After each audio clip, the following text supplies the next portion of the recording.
කොහොමද යාළුවනේ ඔයාලට?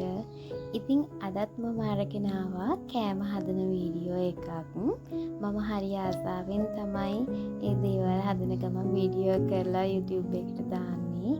වෙන කිසිම පරමාර්ථයක් නැහැ. ඒක මං හරිම ආසයි. මගේ හිතට මාර සතුටක් දැනෙනවා ඒ දේ කරද්දී. ඉතින් අද අපේ ගෙදර බාස්මාවල දෙන්න තුන් දෙනෙක් වැඩ කරා. එයාලට හදපු දවල් කෑම වීඩියෝ එකක් තමයි මම අද අරගෙන ආවේ. මේ පලා මැල්ලුමක්. ඒක මගේ අම්මගේ අතින් තමයි හැදෙන්නේ.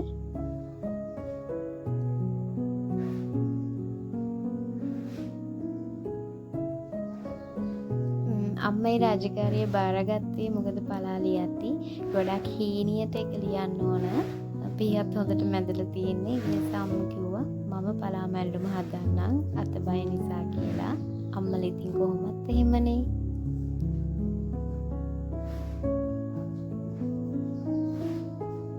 අපේ අම්මා හදන පලා මැල්ලුම ඇත්තටම හරිම රසයි.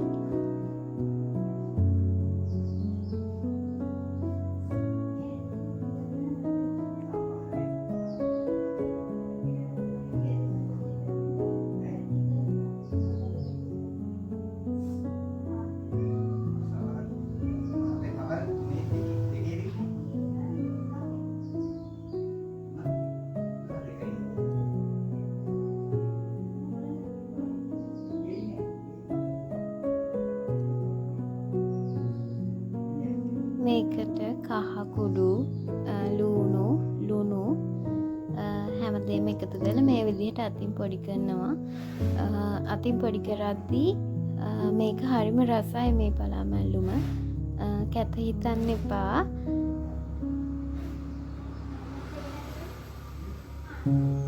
මේ තියෙන්නේ අපේ අම්මගේ පලා මැල්ලුම. රස පාටයි නේද යාළුවනේ. ගොඩක්ම තඹ ගන්න වාෂ්පෙන් වගේ තමයි තැම්බෙන්න තියුවේ. නැත්තම් ඒකේ තියෙන ගුණයක් නැති වෙලා යනවා. ඊට පස්සේ මගේ අතින් හැදුනා දවල් කෑමට සැමන් ටෙම්පරාදුවක්. මම ඉතින් සැමන් ටිකට අලගෙඩියකුත් දාලා තමයි හදන්නේ.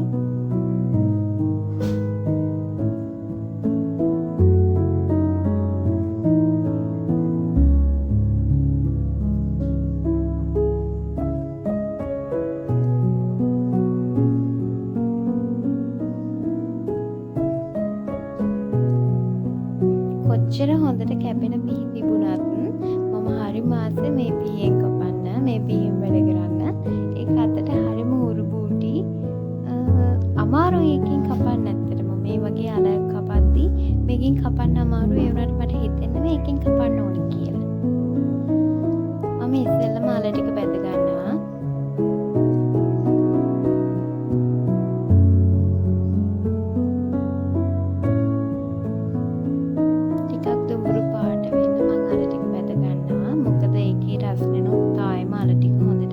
බැදෙන නිසා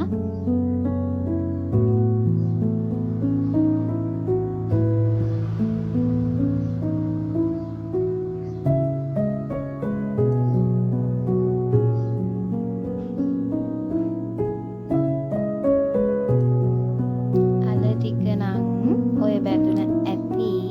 දැන් මම මේක පැත්තකින් තියලා අනිත් අඩුපාඩු ටික හදා ගන්නවා.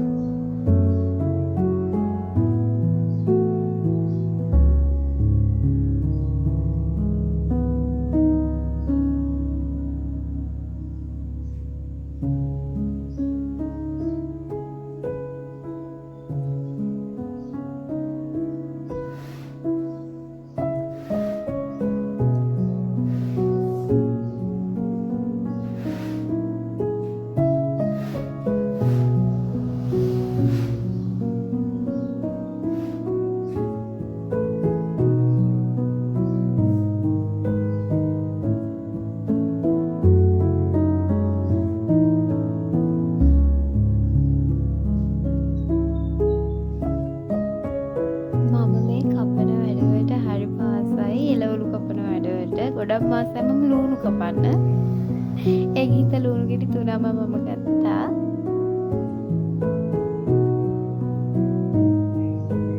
සමහර අය නම් අකමැතිම දේ වෙන්නේ නැති ලුණු කපන එක. මොකද ඇස් වලට හරිම අමාරුයි ලුණු කපද්දි ලුණු සුද්ධ කරද්දි.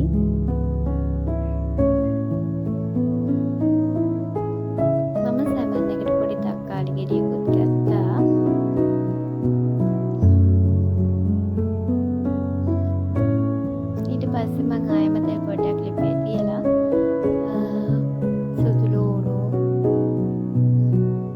තක්කාලි, රට ලුණු ඒ ටික හොඳට ටෙම්පරාදු කරගන්නවා තෙලේ.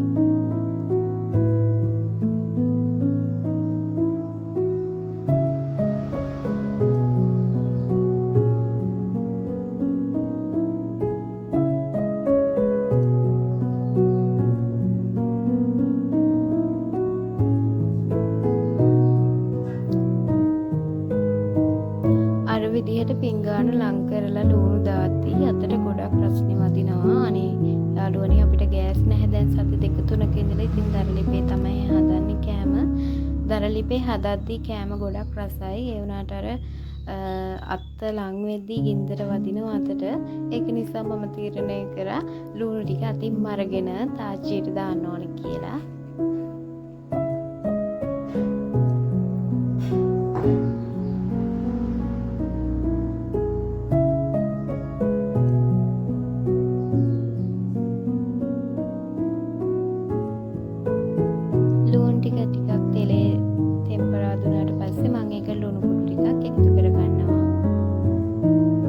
දැම්මට පස්සේ ලුණු ටික තැම්බෙන වේගය වැඩි වෙනවා. ඊට පස්සේ තක්කාලිත් මම එකතු කරගන්නවා.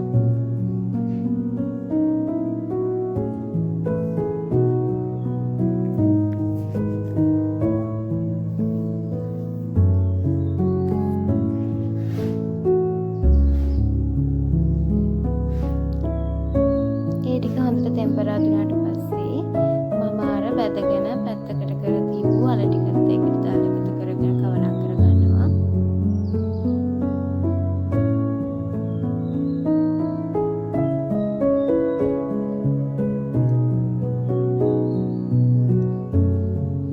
ඊට පස්සේ මම මස් කරි එකතු කරගන්නවා. ප්‍රීලන් එකේ මස් කරි තමයි මම එකතු කරගත්තේ.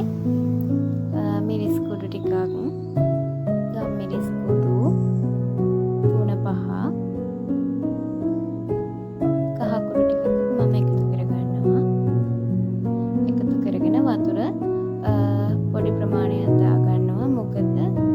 ගතියත් මම තියාගන්න තමයි හැදුවේ.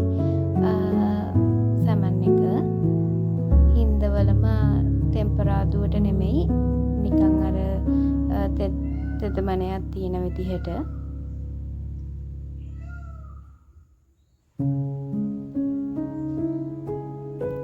ඒ ටික හොඳට නටද්දී මම සැමන් ටිකත් එකතු කරගන්නවා.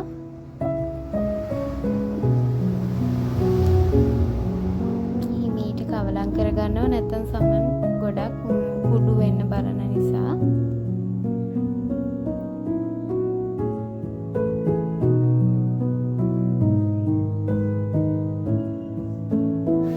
ඊට පස්සේ තැම්බෙන්න ටික වෙලාවක් මම වහලා තියෙනවා. ගොඩක් වෙලා තැම්බෙන්න ඕනේ නැහැ, මොකද හැමදේම තැම්බිලා තියෙන නිසා. දැන් ඉතින් මගේ සැමන් එකත් රෙඩි. පාටයි දයාළුවනේ.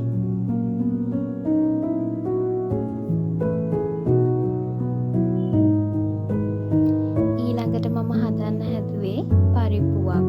මම පරිප්පු එක නම් හින්දල වගේ හදන්නේ. මම ඒකට අවශ්‍ය කරන රතු ලුණු, සුදු ලුණු, කරපිංචා වෙනම හොදලා කපා ගත්තා.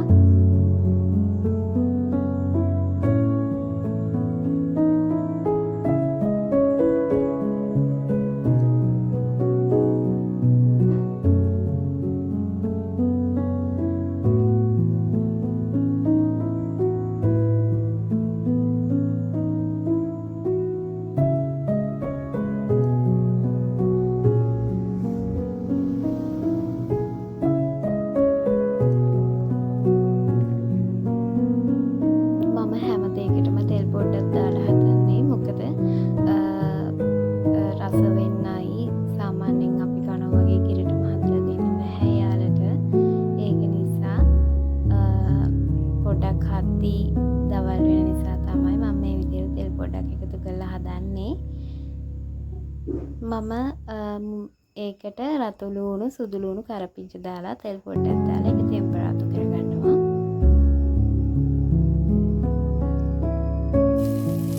මිරිස් කුඩු 3-5 කහ කුඩුත් මම එකතු කරගන්නවා.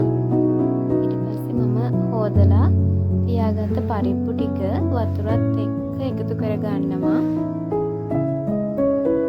කීරි දාන්න නැතුව වතුරෙන් තමයි මම මේක තඹගන්නේ.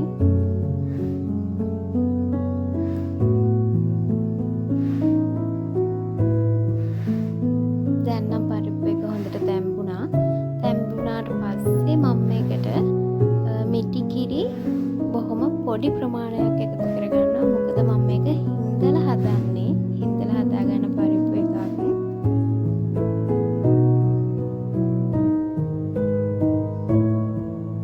හොදි ගැටිය නැතුව තමයි මම මේක හදන්නේ. ඒක නිසා මිටි කිරි බොහොම පොඩි ප්‍රමාණයක් තමයි මම පරිප්පුවට එකතු කරගන්නේ.